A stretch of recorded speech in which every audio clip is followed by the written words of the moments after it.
오늘 우리에게 주시는 하나님의 말씀은 요한복음 6장 9절에서 13절까지의 말씀입니다. 요한복음 6장 9절에서 13절까지 말씀입니다. 제가 가진 성경책 신약성경 152쪽에 있습니다. 봉독하겠습니다. 여기 한 아이가 있어 보리떡 5개와 물고기 2마리를 가지고 있나이다. 그러나 그것이 이 많은 사람에게 얼마나 되겠사옵나이까. 예수께서 이르시되 이 사람들로 앉게 하라 하시니 그곳에 잔디가 많은지라 사람들이 앉으니 수가 5,000명쯤 되더라. 예수께서 떡을 가져 축사하신 후에 앉아있는 자들에게 나눠주시고 물고기도 그렇게 그들의 원대로 주시니라. 그들이 배부른 후에 예수께서 제자들에게 이르시되 남은 조각을 거두고 버리는 것이 없게 하라 하시므로 이에 거두니 보리떡 5개로 먹고 남은 조각이 12바구니에 찼더라. 아멘. 아멘. 할렐루야. 하나님 말씀의 제목을 함께 읽습니다. 시작. 봉사 섬김으로 하나님의 뜻이 이루어집니다. 다시 한번 크게 우리 한번 합니다. 시작. 봉사와 섬김으로 하나님의 뜻이 이루어집니다. 아멘. 제가 그 목회자로 목회를 하고 있는데 이 목회자라는 말이 목사라는 말이 조금 다른 의미를 가지기도 해요. 이 목사라는 말이 성경 안에 등장할 때 교사라는 말과 함께 등장하거든요. 그래서 이것을 거의 동의어로 봐요. 그래서 가르치는 자라는 느낌이에요. 이 목사는. 근데 이게 지금 시대에 와서 우리들 스스로 우리들의 모임, 이 목사들의 모임을 목회자의 모임이다 이렇게 부르거든요. 목사들이 모였어 이렇게 얘기하지 않고 목회자들이 모였다 이렇게 말하게 되고 그 다음에 제가 그 말씀을 준비하고 있는 곳을 흔히들 목양실 이렇게 부르잖아요. 이게 다 같은 개념이에요. 이건 가르치는 것의 그 핵심도 있지만 양떼를 인도한다라는 어떤 표현으로 사용되어지죠. 그래서 지금 시대는 목사는 성도를 인도하는 역할을 감당한다라고 생각을 합니다. 그래서 이 성도를 인도하는 목회자가 무엇을 붙들고 나가느냐에 따라 우리 성도들이 무엇을 먹고 어떤 결과를 가져올지가 정해져 있다는 거예요. 그래서 어떤 목회자는 굉장히 또 대단한 것들을 먹이기도 해요. 그 목회자의 능력, 목회자의 재치, 목회자의 여러 가지 뛰어난 재능들을 가지고 또 은사들을 가지고 성도들을 인도해 갑니다. 제가 여러분을 이끌어가는 원칙은 하나님의 말씀이라 생각했던 것입니다. 그래서 저희가 성수동에 있을 때 주로 노력했던 건 열심히 하는 거였어요. 하여튼 뭐 열심히 해보자. 뭐든지 열심히 해보자. 뭐 열심히 하는데 안 된 적이 없으니까. 제가 전수할 때 열심히 해서 안 된 적이 없었으니까. 열심히 해보자.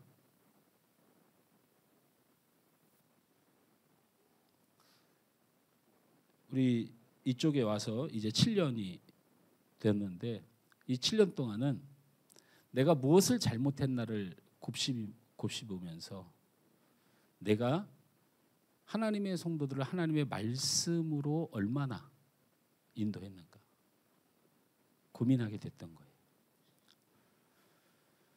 거예요. 그래서 제가 그 잘 사용하지 않는 단어 중에 여러 가지가 있는데 성도들을 이끌고 가는데 가장 목회자의 목회술 중에 좋은 단어가 하나 있어요. 하나님의 뜻이다 라는 단어. 이 하나님의 뜻이라는 단어에 성도들이 절절매요. 그래서 목회의 통치 방법으로 하나님의 뜻이다 라고 하면 그것에서 이의를 달기도 어렵고 반대하기도 어려운 상황이 오죠. 이 하나님의 뜻이다라는 말에 조금 더 저항이 있거나 불순종의 모습이 있으면 결정타를 매기는 단어가 있어요. 그게 뭐냐면 응답받았다. 자, 제가 어떤 일을 하는데 이것이 하나님의 뜻입니다. 저는 하나님께 응답받았습니다. 이렇게 말하면 반대할 성도가 있나요? 그건 반대를 한다는 얘기는 하나님의 뜻을 어긴다는 것이고 하나님께 응답받은 목사의 목회를 가로막겠다는 뜻이니까 그건 있을 수가 없는 단어죠. 제가 그래서 이게 하나님의 뜻입니다. 이게 하나님께 주신 응답입니다. 이렇게 말하지 않는 목사 중에 하나예요. 하나님의 뜻이 없어서 하나님의 응답이 없어서 그렇게 말하는 게 아니고 하나님의 뜻도 하나님의 말씀 안에서 성령 안에서 우리가 하나가 되는 연결고리를 하나님이 하시는 거지. 내 마음에 생각이 들고 내 마음이 기쁨이 되고 내 마음이 하나님의 뜻과 합하면 우리 성도들의 마음도 그렇지 않을까. 만약에 그렇지 않다면 기다리고 하나님이 역사하시고 인도할 때까지 기도하는 게 내 사명이지 않을까라는 생각을 합니다. 그럼에도 불구하고 제가 응답에 대한 이야기를 하려고 제가 받은 응답에 대한 이야기를 성도들에게 꺼내려고 내가 하나님의 뜻과 응답으로 성도들을 겁박하는 사람이 아님을 먼저 말씀드리며 하나님께서 내게 주신 응답에 대하여 말씀을 하려고 합니다.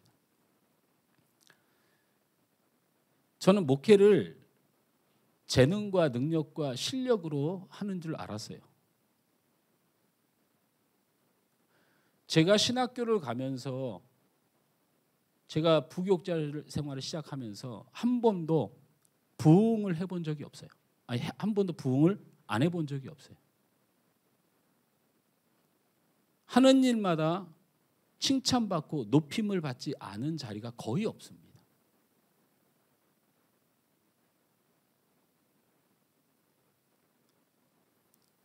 그래서 목회를 하면서 자신감이 넘쳤어요.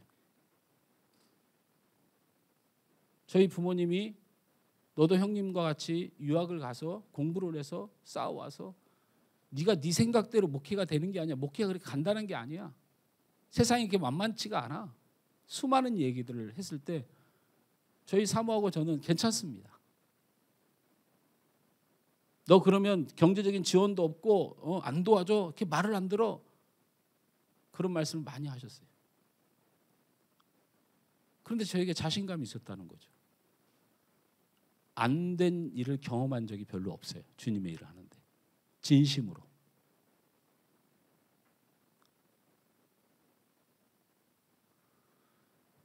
그래서 자신이 있었던 거죠. 시작해보니까 효과도 나름대로 있어 보였어요. 그런데 모래성이더라고요. 모래성. 그게 내 연약함이 됐든지 성도들의 문제가 됐든지 조직의 문제가 됐든지 누구의 핑계를 댈 건 없고 다 모래성이에요. 쌓아 오르는가 싶으면 뭐 때문에 무너지고 쌓아 오르는가 싶으면 뭐 때문에 무너져요. 안 돼요. 교회는 세상과 다르고 하나님의 일은 사람의 일과 다르다는 것을 목회하면서 깨달은 거죠. 그러면서 그런 절망을 맛보고 있을 때 하나님이 제게 하나님이 어떻게 일하시는가를 보여주는 사건들이 제 목회의 인생이에요. 제 자랑 삼아 늘 너무나도 목사님 그 얘기 자주 한다고 얘기하지만 저를 인도하시는 하나님의 패턴이 그러하셔요. 우리 사모에게 말했었어요. 성송에 있을 때. 내가 성도들한테 면목이 없고 내가 더 이상 이 성도들을 감당할 자신도 없고 목회를 그만했으면 좋겠다. 우리 사모 혼자 앉아 있고 나 있고 새벽마다 울면서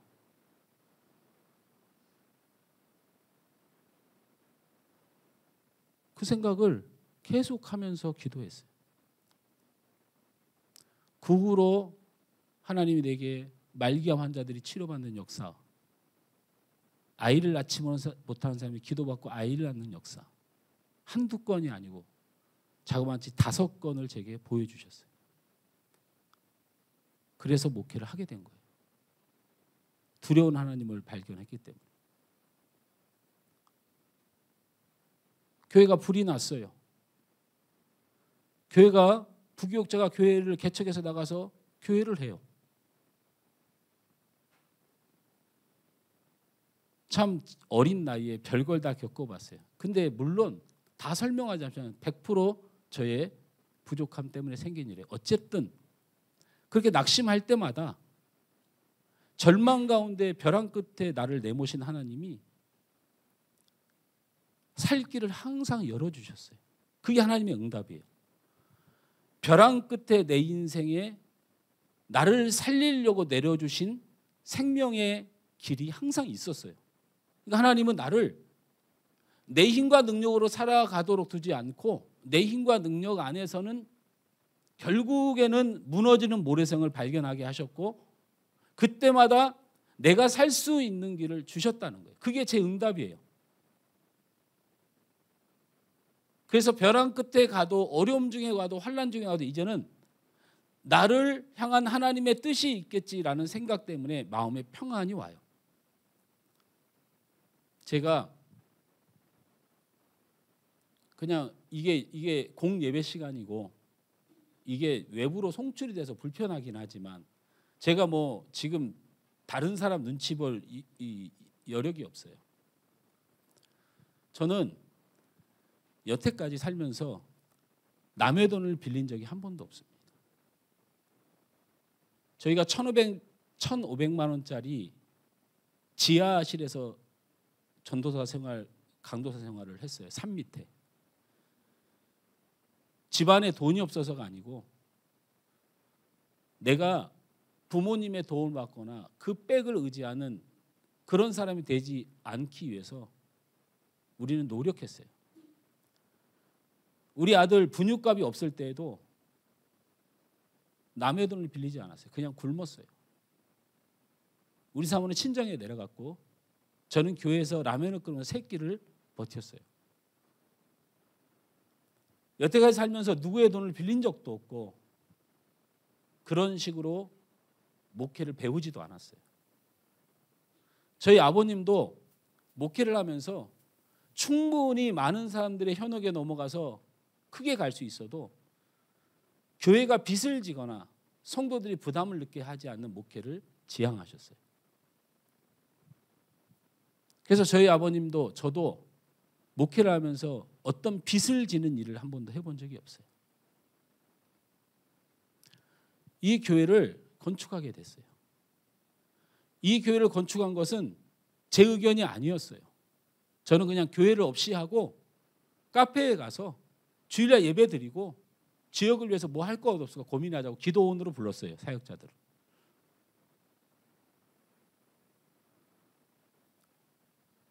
성도들의 바람 따라 나름대로 교회를 시작했어요. 이렇게. 생각지도 않게 하나님의 은혜를 주셔서 놀라운 기적 가운데 세워졌기 때문에 성도들의 뜻이 맞다고 생각했어요. 교회를 이뤄가는 동안에 예상치 못한 사회적 변화, 환경적 변화가 찾아왔어요. 우리가 여기 전세가 3군데가 있는데 이 3군데 합상 금액이 한 6억 정도 돼요. 6억 정도. 근데 갑자기 이 건물은 전세 월세 외에는 판매도 안 돼요. 가가 호호가. 나라가 그렇게 하라고 만들어 놓고는 갑자기 이런 전세를 줄 수밖에 없는 건물을 나라가 LH에서 분양한 거예요. 이게 나라에서 권유해서 산 거란 얘기예요. 그래 놓고는 갑자기 사회에서 전세를 놓는 사람 다 사기꾼처럼 몰아가기 시작했어요.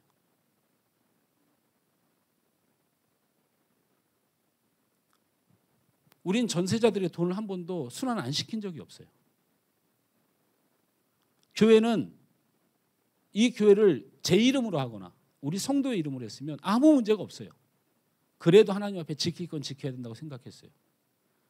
그래서 이걸 교회 이름으로 한 거예요. 그러니까 난리가 났어요. 은행에서 대출이 안 돼요. 이 건물로는. 들어오는 세입자들이. 교회로는 안 된다는 거예요. 그래도 다 감수했어요. 하나님의 은혜 주시리라. 이게 내 재산이 아닌데 왜 내 이름으로 해? 안 돼.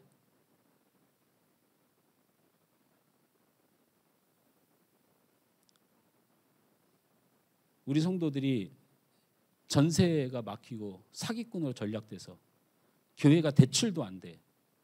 전세 사는 사람들이 돈 들고 싸들고 와서 전세 살려고 교회 와서 안 살려고 합니다.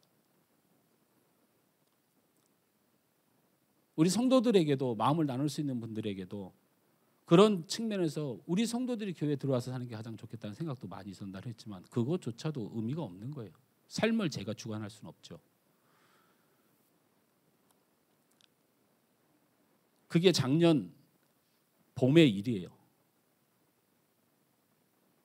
제가 마음에 똑같은 내 목회 방식의 결단을 하나님 앞에 드렸어요. 하나님, 저 이거 팔겠습니다. 안 할랍니다. 아니, 목회를 안 하겠다는 게 아니고 이 건물이 우리가 감당할 수 없으면 이거 붙들고 안 하렵니다. 제 목회라는 게 하나님의 교회라는 게 성도들에게 이렇게 부담을 줘가면서 제가 하나님 그걸 원하시면 저는 못하겠습니다. 우리 성도들이 생각지도 못한 성도들이 자그만치 한 5억이라는 돈, 4억 5천이라는 돈을 모아 오셨어요. 2천만 원 대출 받고 3천만 원 대출 받고 제가 그 명단을 가지고 이렇게 이러고 싶지가 않은 거예요. 제가 그 삶이 뻔한데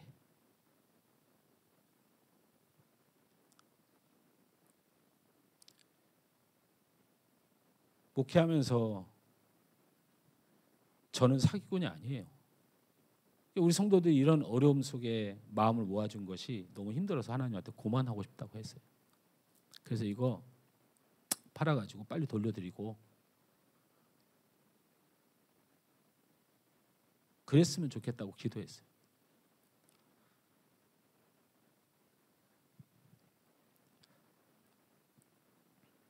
벼랑 끝에서 기도했습니다. 벼랑 끝에서. 우리 하나님이 제게 이렇게 마음을 주셨어요. 그러니 지금이 교회가 살 때 아니냐. 네가 여태까지도 깨닫지 못한 네가 절망 가운데 할 수 없다고 느껴질 때 항상 길을 주었다. 지금도 똑같이 그 절망 가운데 있다면 내가 너에게 원하는 길이지 않겠느냐라고 마음을 주신 거예요. 그 마음이 뭐냐면 부흥입니다. 그래서 제가 부흥하자고 전도하자고 교회가 해야 될 본분을 되찾자고 그렇게 제가 외치기 시작한 거예요. 10년이 되는 해에 이제 3년이 남은 이때 우리가 시작하자.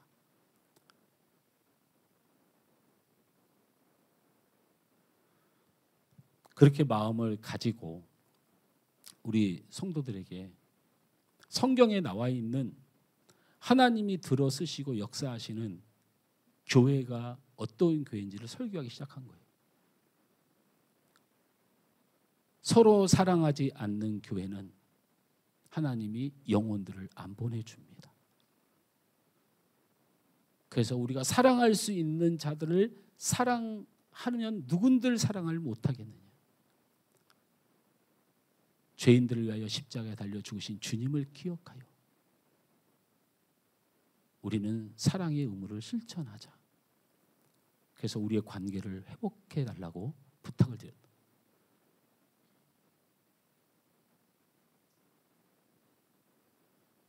교회는 영혼을 구원하기 위하여 세워진 공동체라고 복음을 전하고 죽어가는 영혼을 위하여 힘쓰는 것이 교회라고 말씀을 드렸던 거예요.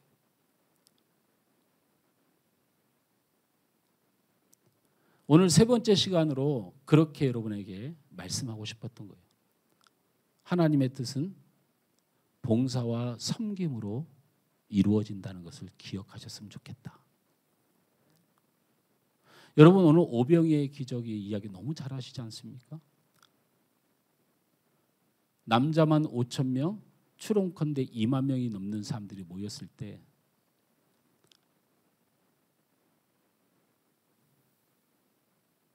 사람들이 배고파하고 힘들어하고 먹을 것이 없자 예수님이 너희가 할 수 있는 것으로 하라고 명령하셨더니 빌립이 우리가 모은 돈으로 아무리 돈이 많아도 이 많은 사람을 먹이는 것은 불가능하다고 말했고, 안드레는 보리떡 5개와 물고기 2마리가 있습니다라고 사람들이 절망할 수밖에 없는 표현을 사용했어요. 여러분, 뭐 유럽이나 다른 나라를 멀리 가보시면 우리나라는 쌀이 주적이지만 뭐 밀 뭐 이런 것들로 빵을 만들어 먹는 게 주적이에요. 보리떡은 어떤 의미고, 물고기 2마리는 이만한 물고기가 아니고 망으로 쳐서 상품성이 없는 떨어진 물고기를 주워다가 가난한 사람들이 주워다 먹는 고기를 물고기 2마리예요. 이게 원어로 해석하면. 그러니까 가장 가난한 한 소년이 먹는, 아이가 먹는 식사, 가난한 아이가 먹는 식사의 양이에요. 이거밖에 없는데 우리가 무엇을 할 수 있습니까? 라고 말할 때 예수님께서 그것이면 충분하다라고 말씀하시면서 감사하고 나누어 주니 남자만 5,000명이 먹고 12바구니가 남는 기적을 체험한 사건입니다. 2만 명이 주님 앞으로 돌아오는 것은 하나님의 뜻입니다. 할렐루야. 그리고 그들이 삶에 있어서 배고프고 힘들어하는 걸 원치 않는 것도 하나님의 뜻입니다. 2만 명을 붙들어 둘 힘도 사람에게 없고 그 2만 명을 먹일 능력도 빌립과 안드레의 계산처럼 절대로 불가능한 일입니다. 그럼에도 불구하고 하나님의 뜻이 그 2만 명을 먹이는 것이고 하나님의 뜻이 그 2만 명에게 말씀을 전하는 것이면 물고기 2마리와 보리떡 5개의 가난한 한 소년의 먹거리 하나만으로도, 그 봉사와 헌신으로도 하나님의 뜻은 이루어집니다. 할렐루야. 그래서 오늘 본문을 묵상하면서 생각했던 거예요. 우리 교회가 부흥을 하고 많은 영혼이 돌아오고 정말 이 별례의 지역에 세워진 우리 하늘소망교회가 비록 지금은 작지만 이 지역을 넘어 우리나라를 넘어 세계를 향하여 죽어가는 많은 영혼들을 부르고 그들에게 하나님의 말씀을 선포하는 하나님의 뜻이 이루어지는 데는 물고기 2마리와 보리떡 5덩어리 같은 보잘것없는 이 드림이 필요하다는 겁니다. 바로 우리의 봉사와 헌신이 하나님의 뜻을 이루는 줄 믿으시길 바랍니다. 그래서 여러분이 하고 있는 한 자리 한 자리들이 아무리 값어치 없는 보리떡 5과 물고기 2마리, 가난한 자들의 소년의 한 끼 식사에 불과한 이름도 없고 빛도 없는 헌신일지라도 하나님의 뜻이 이 교회를 부흥시키는 것이고 하나님의 뜻이 추구하는 많은 영혼을 구원하는 일이라면 그 봉사와 헌신의 자리 안에 충성하시길 주님으로 축원합니다. 노예 목회 세미나를 다녀왔습니다. 저희 노예는 담임 목사를 하고 있는 우리 목사 회원들이 많습니다. 무슨 뭐 여러 가지 봉사단체 목사, 선교사, 그다음에 뭐 여러 목사님들이, 기관 목사님들이 많은데, 저처럼 오직 성도들에게 목회를 하는 이 목회자는 그렇게 많지 않습니다. 이 목회자들이 모여서 11월 말에서 12월 달에 내년도 목회 계획을 함께 나누고 서로 보완하면서 함께 공부하고 기도하는 목회 세미나를 합니다. 거기를 다녀왔는데 다들 힘들어해요. 특히 목회 세미나에 온 목사님들이 굉장히 힘들어합니다. 한 사람 한 사람씩 그 힘들어하는 사연을 물어보면 대부분 이렇게 말합니다. 교회가 어려워가지고 내년도 예산이 대폭 삭감이 됐어. 각 기관마다 너무 많이 삭감이 돼가지고, 근데 뭐 교회가 어려우니 어떡하겠어. 목회 계획을 세우면 뭐해. 투입할 돈이 없어. 여러분, 우리 재정부장 어디 있죠? 예산은 믿음으로 세우는 겁니다. 예산이 이런 거잖아요. 11조 예산을 세워요. 11조 예산을. 우리가 작년에 11조 예산을 1억 3천을 세웠어요. 근데 올해 1억 정도가 들어왔어요. 그래서 보통 교회들은 이것을 남기는 흑자로 전환시키기 위해서 지난번에 1억 3천을 세웠는데 올해 1억이 들어왔으니까 1억 들어온 금액에 맞추든지 9천으로 세워서 나중에 흑자로 돌리려고 해요. 이게 세상의 방법이에요. 교회는 하나님이 주실 꿈을 감고 기도로 세우는 거예요. 11조가 늘어난다는 건 여러분이 어떻게 된다는 거예요? 왜 그런 말은 좀 싫으세요? 11조가 늘어난다는 건 여러분이 어떻게 된다는 거예요? 우리 성도들이 그래도 철이 들어가지고 이제 막 얘기를 안 해. 함정에 빠질까 봐 그래요? 여러분이 돈을 번다는 거잖아요. 교회가, 목회자가, 성도들이 물질 안에서 복을 받기를 원하는 비전을 가지고 세워야지. 또 어떤 목사님들의 표정이 어둡고 고민을 많이 하는 모습이 보입니다. 그러면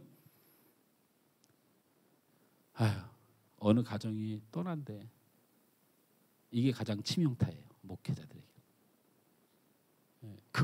그 마음을, 정성과 사랑을 쏟아왔던 만큼 이 데미지는 굉장히 오래 가는데, 제가 보니까 2, 3년, 3, 4년 정도는 가는 것 같아요. 이게 굉장히 힘듭니다. 그 다음에 목사님들이 대부분 힘들어하면서 고민하는 게 이 말이에요. 목사님, 저는 올해까지만 할게요.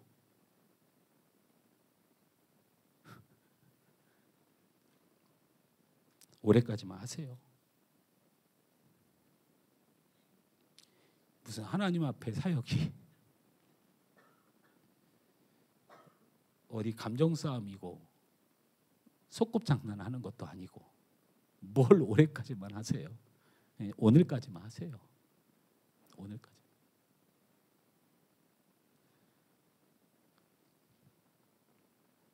실제로 제 가장 친한 친구가 밥을 못 먹고 목회 세미나 와서 신음신음해요.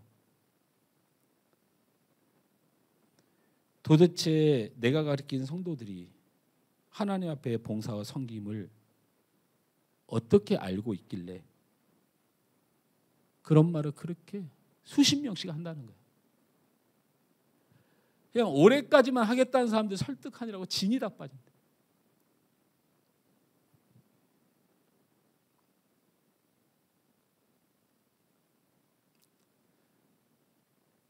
누가복음 22장에 보면 예수님이 만찬, 최후의 만찬을 나누고 계시는데, 나를 파는 자가 있을 것이고 나는 그로 인하여 십자가에 죽을 것이라고 이야기하는 와중에 저쪽 한쪽 구석에서 제자들이 싸움이 났어요. 그 싸움의 내용이 뭐냐면 누가 크냐, 누가 높으냐, 이것 때문에 싸움이 난 거예요.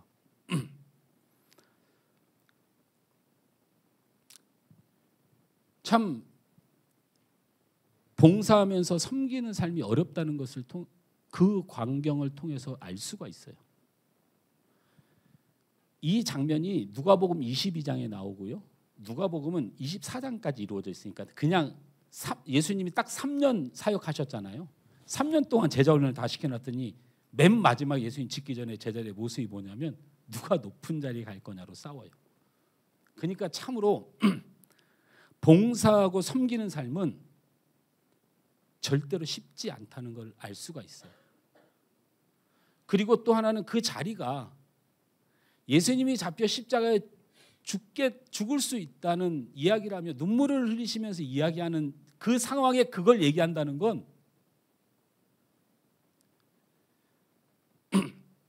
봉사와 섬김은 상식적으로 되는 게 아니다. 일반적인 감정으로 되는 게 아니다.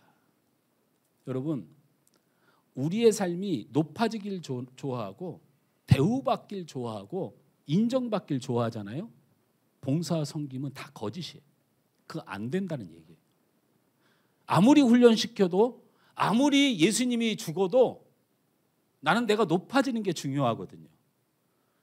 그래서 제자들은 봉사하고 섬기는 흉내를 다 냈는데 사실은 아니었던 거예요. 그러니까 쉽지 않다는 말을 하고 싶은 거예요. 예수님은 그런 제자들에게 이렇게 말씀하셨어요. 예수께서 이르시되 이방인의 임금들은 그들을 주관하며 그 집권자들은 은인이라 칭함을 받느니라. 너희는 그렇지 않을지니 너희 중에 큰 자는 젊은 자와 같고 다스린 자는 섬기는 자와 같을지니라. 이렇게 갑자기 말씀하셨거든요. 이게 무슨 말이냐면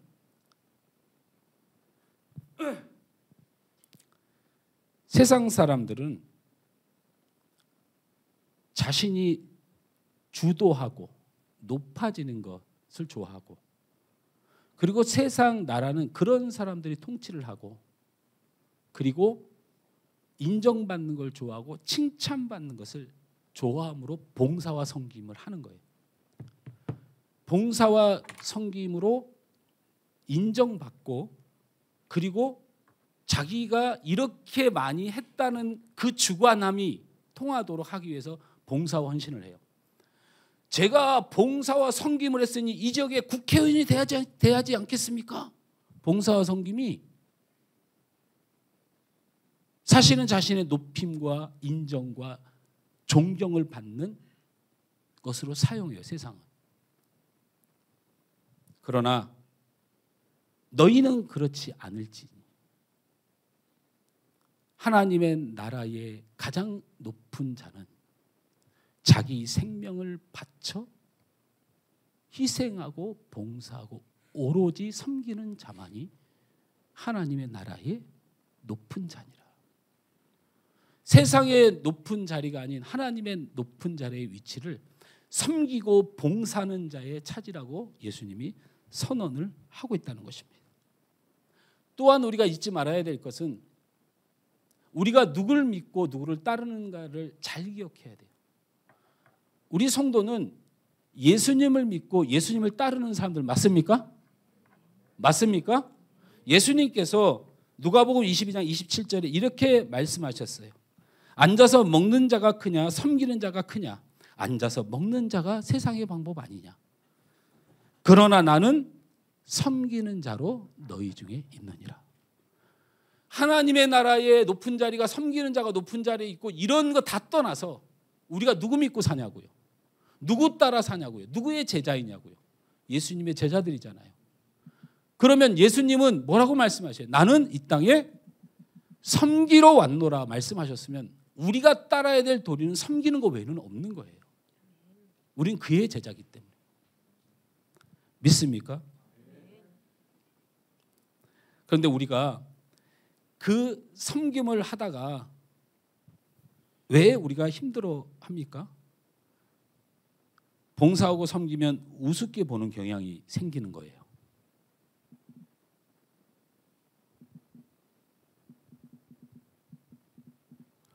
이 교회 청소 누가 하시는지는 아십니까? 우리 성도들? 모르시죠? 기적 아닙니까?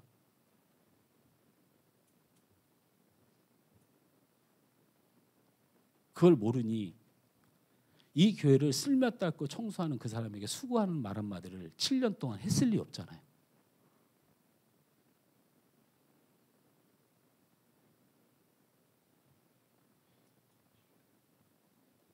이 교회를 위해서 매주 1,000만 원씩 헌금하는 사람이 있다고 칩시다. 여러분 그 앞에 여러분의 어떤 모습일 거고, 여러분 이름도 모르는 그 사람이 7년 동안 이 교회를 쓸고 닦고 있는 자 앞에서 여러분의 모습이 어떠한지 살펴보면 우리가 하나님 앞에 어떤 자인지가 그냥 드러나요. 뭘 봉사하고 헌신하고 뭘 충성한다고 자랑할 만한,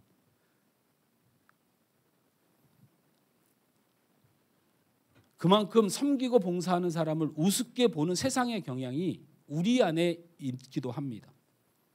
그리고 또 이런 마음도 있을 수 있죠. 섬기고 봉사한다고 하면 너무 튀는 것 같아서, 그리고 실제로 너무 바빠서, 또 한번 열심히 하면 되돌이킬 수 없어서 계속 섬김을 요구할 것 같기 때문에, 또는 섬기고 봉사하다가 받은 상처들이 있어서 몸이 힘들어서 등등 다 이해합니다. 다 이해합니다.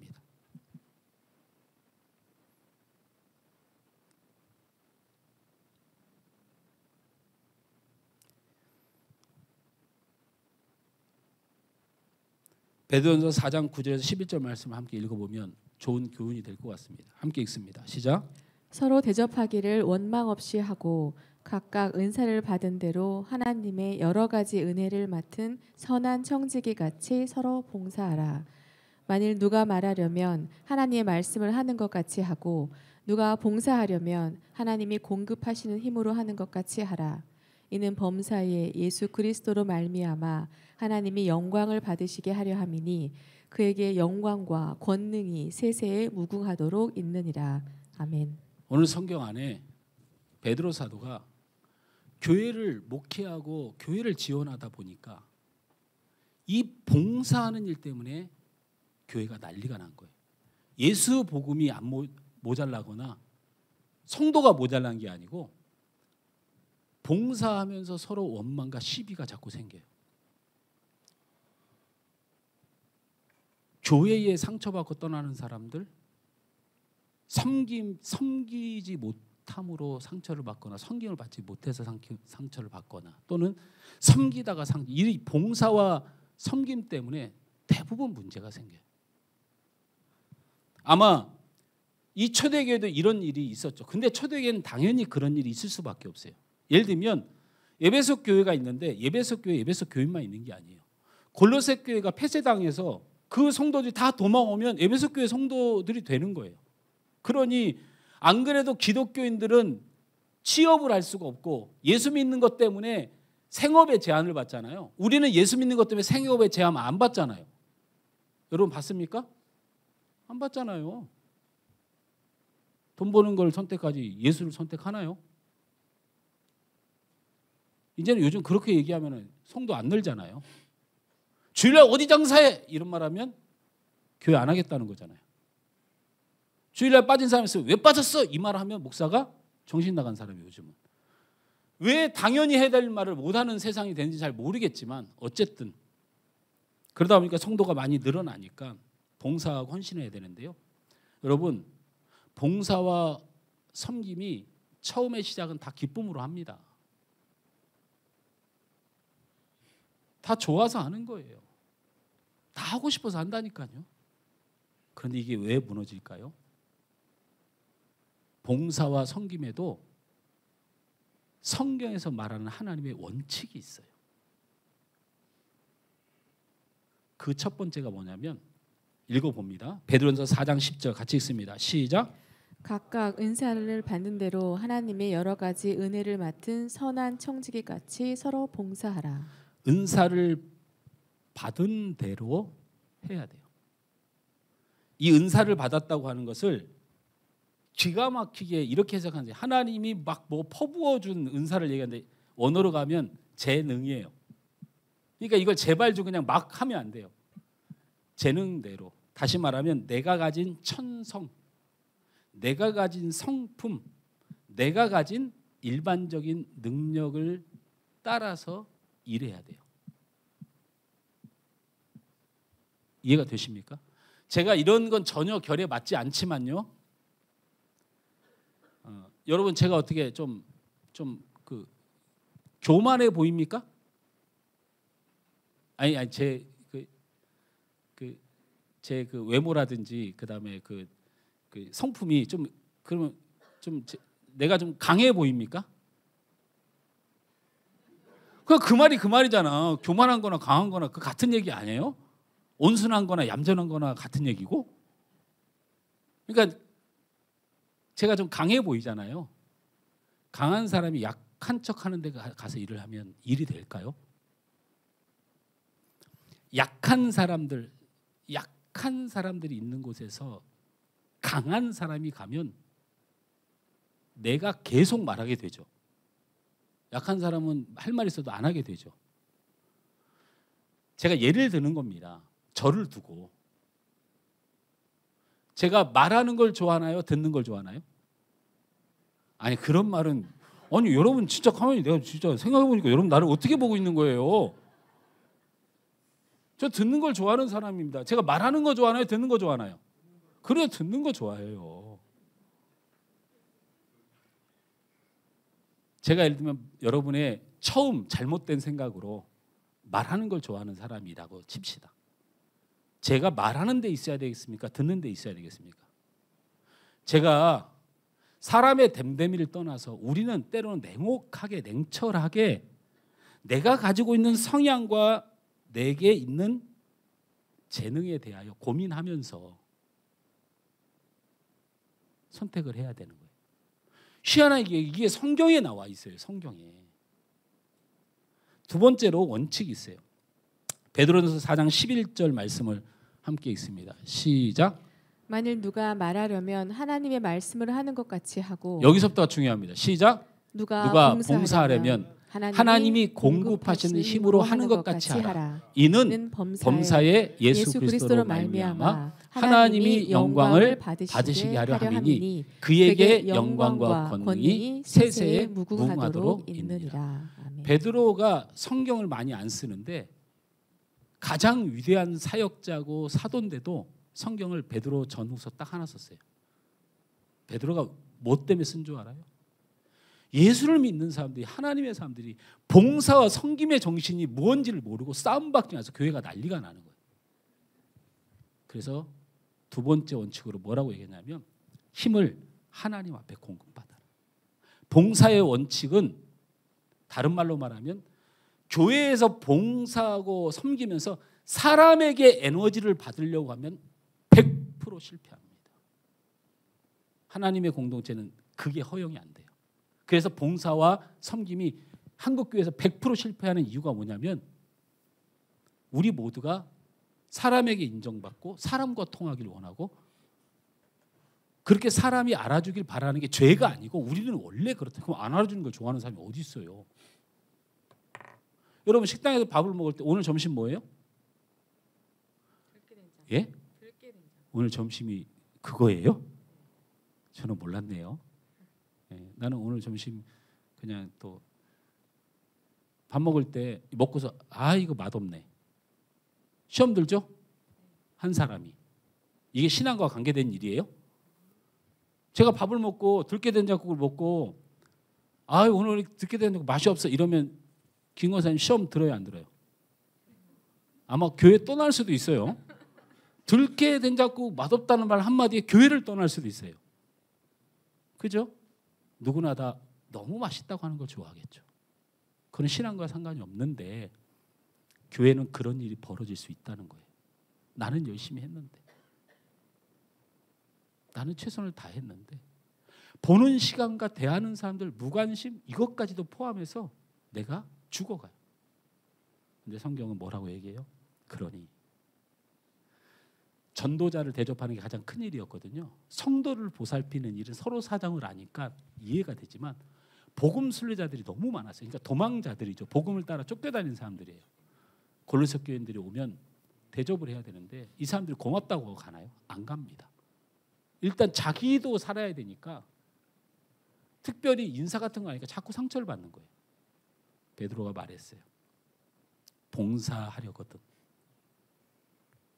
하나님이 주시는 힘으로 하라. 하나님이 채워주신 은혜로 하라. 하나님이 너를 기뻐하심으로 만족하며 하라. 할렐루야. 봉사에 시작이 나쁜 경우가 없습니다. 다 순수한 마음과 견고한 마음으로 시작하죠. 근데 봉사가 나에게 끼치는 영향 때문에 그렇습니다. 좋은 영향도 문제가 되죠. 나의 기쁨이 되고 나의 자부심이 되고 나의 자랑이 되는 것, 나쁠 건 없지만 이게 결국 나쁜 영향을 줍니다. 또 좋지 않은 영향도 문제가 됩니다. 봉사를 하면서 신앙을 잃고 사람을 잃고 낙심하고 좌절하는 거죠. 우리가 여기서 끊어야 될 고리는 봉사와 섬기려거든 사람으로 채우지 말고 하나님의 기쁨으로 채우고 하나님의 영광만을 생각하며 봉사해야 우리가 진정한 봉사를 할 수 있다는 것입니다. 말씀을 맺습니다. 우리가 교회를 다니면서 그리고 여러 일로 섬기는 것이 교회 일이고 신앙생활인데 이상한 불문율이 생겼습니다. 봉사하면 상처받는다. 섬겨주면 고마운 줄 모른다. 낮아주면 우습게 여긴다. 그래서 봉사와 섬김의 자리가 부담이 되고 용기가 나지 않고 왠지 안 좋은 결과를 예상하는 자리가 되고 결국 교회를 떠나고 내가 하나님의 일을 멈추는 요소가 되는 것이 봉사와 섬김이라니 어떻게 이런 일이 교회에서 일어날 수가 있는가? 그 원인을 우리는 다른 데서 찾으려고 하지 말고 나에게 찾으십시오. 타인에게 찾지 말고 그래서 원망과 섭섭과 낙심이 되지 말고 그 원인을 나에게 찾으라는 말은 그 잘못을 내게 있다고 정죄하라는 말이 아니고 성경에서 말하는 정답을 찾으라는 얘기입니다. 봉사와 섬김은 하나님의 나라의 가장 높은 자리이고 가장 큰 자인 걸 믿으시길 바랍니다. 봉사와 섬김은 예수님이 오신 목적이고 우리는 그 예수님이 우리의 스승이 되시기 때문에 우리가 배울 것은 봉사와 섬김뿐인 줄 아시길 바랍니다. 봉사와 섬김은 사람의 기쁨과 힘을 얻으려 하지 말고 하나님의 영광과 그를 위한 모든 기쁨이 충만하도록 여러분 기도하셔야 됩니다.